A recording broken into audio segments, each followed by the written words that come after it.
National highway कडून आहे मी representative. या कामासाठी जी टाइमलाईन आहे ती 18 महिन्याची टाइमलाईन आहे. ते 2024-25 मध्ये हा प्रकल्प कंप्लीट होईल एरियामध्ये. हा प्रकल्प 20 कोटी रुपये एस्टिमेट कॉस्टिंग आहे. ते आता कॉन्ट्रॅक्टर न्यू इंडिया म्हणून कंपनी आहे. न्यू इंडिया कंपनीला 18 महिन्यात हे काम कंप्लीट करायचं आहे. याची अपॉइंटमेंट डेट आपण 10/10/2023 ला दिलेली आहे.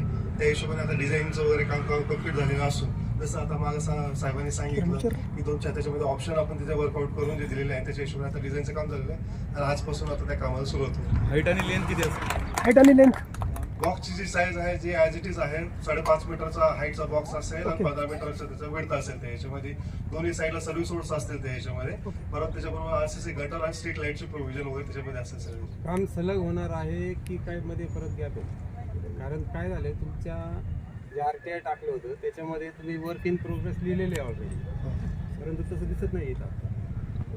Work in progress in the sense सगळ्या गोष्टी, डिझाईनच्या सुद्धा गोष्टी त्याच्यामध्ये असतात, CNDच्या सुद्धा गोष्टी असतात. त्या सगळ्या वर्क इन प्रोग्रेस मध्येच आहे.